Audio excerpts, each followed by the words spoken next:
जुड़े हुए सभी संगठनों के लिए बहुत हर्ष का विषय है कि आज सीआरपीएफ अपनी 83वीं वर्षगांठ मना रहा है।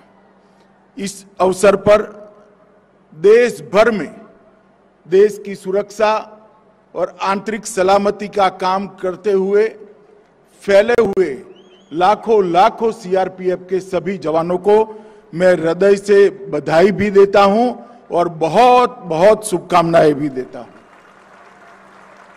मित्रों, भारत सरकार ने एक निर्णय अभी किया है कि सभी सीएपीएफ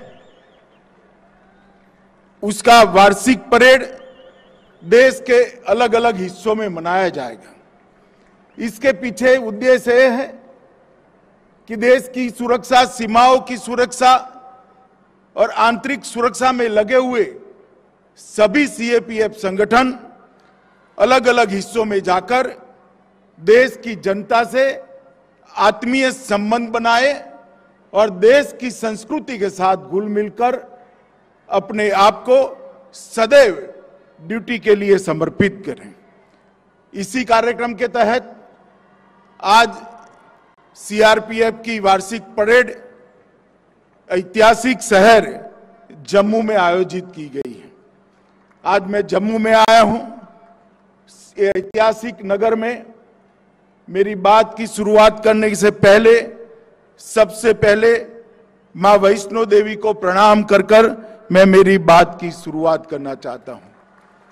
ये यही भूमि है जहां पंडित प्रेमनाथ डोगरा ने और श्यामा प्रसाद मुखर्जी ने कश्मीर को भारत का अटूट हिस्सा बताते हुए एक देश में दो प्रधान, दो निशान और दो विधान नहीं चलेंगे, इसका आंदोलन किया था। और हमारे देश के नेता श्यामा प्रसाद मुखर्जी का बलिदान भी इसी धरती पर इसी आंदोलन को करते करते हुआ था। आज मुझे आनंद है कि मोदी जी के नेतृत्व में श्यामा प्रसाद मुखर्जी और पंडित प्रेमनाथ डोगरा दोनों के स्वप्न आज पूरे हुए हैं और आज एक निशान, एक विधान और एक प्रधान का स्वप्न पूरा हुआ है। मित्रों, आज सीआरपीएफ के स्थापना दिन पर 2340 सीआरपीएफ के जो बलिदानियों ने बलिदान दिया है स्थापना से लेकर आज तक, और देश की सीमाओं की सुरक्षा करते हुए बाद में देश की आंतरिक सुरक्षा करते हुए नक्सलवाद, आतंकवाद के खिलाफ लड़ते हुए, कौमी दंगों को निपटते हुए वो सभी सीआरपीएफ के जवानों को आज मैं देश की जनता की ओर से बहुत विनम्र श्रद्धांजलि भी देना चाहता हूं और उनके परिवारों के बलिदान को देश की जनता हमेशा के लिए याद रखेगी।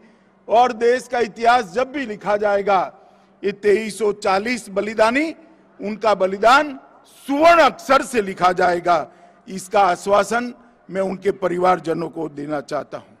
आज जिनको अपने उत्कृष्ट प्रदर्शन के लिए अलग अलग प्रकार के अवार्ड मिले हैं उनको मैं हृदय से बधाई देना चाहता हूं और जिनको मरणोपरांत अवार्ड मिले हैं वो परिवारजनों को मैं कहना चाहता हूं कि आपके बेटे के, आपके पति के, आपके भाई की शहादत कभी विफल नहीं जाएगी। ये देश युगों तक उनकी शहादत को याद रखेगा। मित्रों, सीआरपीएफ ने एक जो परंपरा खड़ी की है, अपने आप का विचार करे बगैर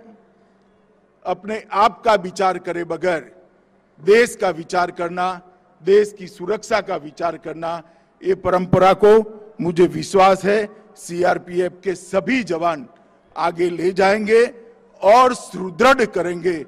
हम सभी का आज के दिन यही संकल्प होना चाहिए। सीआरपीएफ केवल एक सीएपीएफ के रूप में नहीं है।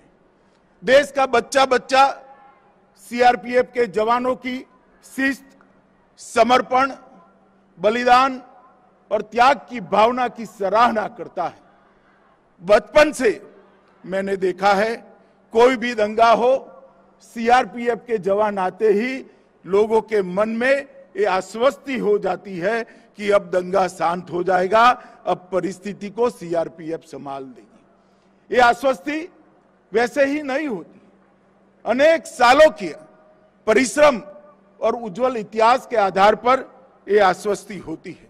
चाहे नक्सल एरिया हो, चाहे कश्मीर के अंदर पाक प्रेरित आतंकवादियों का सामना करना हो, चाहे उत्तर पूर्व के अंदर अशांति फैलाने वाले ग्रुपों को समाप्त कर शांति को बहाल करना हो, ये तीनों क्षेत्र में सीआरपीएफ ने बहुत सराहनीय भूमिका निभाई है। और मैं विश्वास के साथ कह सकता हूं, जिस प्रकार से मोदी जी के प्रधानमंत्री बनने के बाद कश्मीर, माओवादी क्षेत्र और उत्तर पूर्व में जिस दृढ़ता के साथ सीआरपीएफ ने काम शुरू किया है, मुझे विश्वास है कि कुछ ही सालों के अंदर ये तीनों क्षेत्र के अंदर शायद सीआरपीएफ को बहाल करने की जरूरत ही न हो। चिर शांति का एक साम्राज्य तीनों क्षेत्र में हम बना पाएंगे, इसका मुझे विश्वास है। और अगर ये होता है तो उसका मुख्य श्रेय सीआरपीएफ के जवानों को ही जाएगा। आज के दिन ही 1950 के दिन देश के प्रथम गृह मंत्री और लौह पुरुष, जिनके कारण आज हम एक अखंड भारत का स्वरूप देख रहे हैं, सरदार पटेल ने सीआरपीएफ को ध्वज दिया था। और आज वहीं से शुरू हुआ ये संगठन 246 बटालियन और 3,25,000 के जवानों के बल के साथ देश का सबसे बड़ा सशस्त्र बल बनकर उभरा है, जिसकी विश्वसनीयता न केवल देश, दुनिया में जिसकी विश्वसनीयता का लोहा लेने के लिए एक भी सशस्त्र संगठन तैयार नहीं है, इसका मुकाबला नहीं कर सकता है। इस प्रकार का एक अद्भुत संगठन आज खड़ा हुआ है।